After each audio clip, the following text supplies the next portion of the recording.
দাদার সাথে দেখা হয়ে গেল, তো দেখতেই পাচ্ছেন। দাদা কিছু বলবেন? আমি তো দ্বীপের সাথে দেখা করতে এসেছিলাম, কিন্তু এখানে যে এদের সাথেও দেখা হয়ে যাবে সেটা কখনো ভাবিনি। অনেক ধন্যবাদ, ভালো থাকো ভাই, আরো এগিয়ে যান। ঠিক আছে। সকাল সকাল বেরিয়ে পড়লাম দ্বীপকে দেখার উদ্দেশ্যে। তাই আজকে এক সপ্তাহ পর আবারও দ্বীপের কাছে যাব, দেখা করব, দ্বীপের সাথে ভিডিও করব। আমরা দেরি না করে টোটোতে চেপে চলে যাচ্ছি বাঁকুড়া মোড়। বাঁকুড়া মোড়ের যেতে যেতে যেসব জায়গাগুলো পড়ে সব জায়গাগুলো বলবো। এটা হলো বাজেপ্রতাপপুর। আবারও টোটোওয়ালাকে একবার দেখিয়ে দিই, খুবই স্পিডে চালাচ্ছিল টোটোটা। আমরা বলছিলাম কাকা একটু আস্তে চালাও। আর সামনেই দেখতে পাচ্ছেন কালনা কলকাতা দুর্গাপুর, সোজা চলে যাচ্ছে কলকাতা, তার ডান দিকে যাবে দুর্গাপুর। আর এটাই হলো সেই ফেমাস বর্ধমান রেলওয়ে ফ্লাইওভার। দেখতে পাচ্ছেন কত সুন্দর একটা ভিউ, অসাধারণ জায়গা। এই জায়গাতে এসে অনেকে রিলস ভিডিও বানায়, আমরাও মাঝে সাঝে বানাতাম আগে, এখন আর বানাই না, কারণ জায়গাটা পুরনো হয়ে গেছে। আপনারা চাইলে এখানে ভিডিও বানাতে পারেন।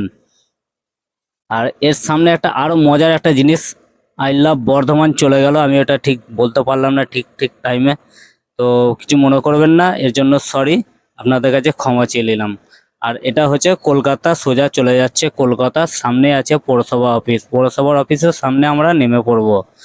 নেমে আমরা একটা চায়ের দোকানে চলে যাব, চা খাবো। এখানে চায়ের দোকানে দেখতেই পাচ্ছেন আমি চা খাচ্ছিলাম, আর চাওয়ালার কাকাটা খুবই ভালো, চা আমাদেরকে দিল বানিয়ে, চা খেলাম, চায়ের ভাঁটটাও একবার দেখিয়ে দিলাম। কেমন লাগলো কমেন্টে অবশ্যই জানাবেন। আর এখানে আমার পেছনে দেখতে পাচ্ছেন অনেক পাখির খাঁচা। এই পাখির খাঁচাতে অনেক রকম খাঁচা পাখি পাওয়া যায়, বদ্রি পাখি, টিয়া পাখি, তোতা পাখি, পয়রা, অনেক ধরনের পাখি এখানে পাওয়া যায়। কেউ যদি নিতে চান তাহলে চলে আসবেন বর্ধমান পৌরসভা অফিসের সামনে। এখন আমরা বাসের জন্য অপেক্ষা করছি, বাস আসবে, তারপরে যাব আমরা তেলিপুকুর। তেলিপুকুর থেকে আবার যাব আমরা বাঁকুড়া মোড়। বাঁকুড়া মোড়ে গিয়ে দীপ ভাইয়ের সাথে দেখা করব। তো ফাইনালি বাসে চেপে পড়লাম। আমার পেছনে আছে রহিম, ও একটা খুবই ভালো ব্লগার, ওর ভিডিওগুলো দেখবেন। আর সামনেই দেখতে পাচ্ছেন এটা হচ্ছে বিরাটটা ব্রিজ, খুব একটা ভালোভাবে দেখাতে পারলাম না, কিছু মনে করবেন না, তার জন্য সরি। এবার চলে এলাম আমরা তেলিপুকুর। এবার বাস থেকে নেমে আমরা টোটো ধরার উদ্দেশ্যে বেরিয়ে যাব। তো নেমে পড়লাম বাস থেকে। এবার দেখতে পাচ্ছেন এখানে এই আবার সামনে আমার রহিম চলে এসছে, এখানে বারে বারে চলে আসছে। তো এই টোটোওয়ালা কাকাটাকে আমরা জিজ্ঞেস করলাম বাঁকুড়া মোড় যাবে, বললো হ্যাঁ যাব, 20 টাকা করে ভাড়া বললো। আমরা চেয়ে পড়লাম, তিনজনে মিলেই যাচ্ছিলাম, 60 টাকা ভাড়া হয়।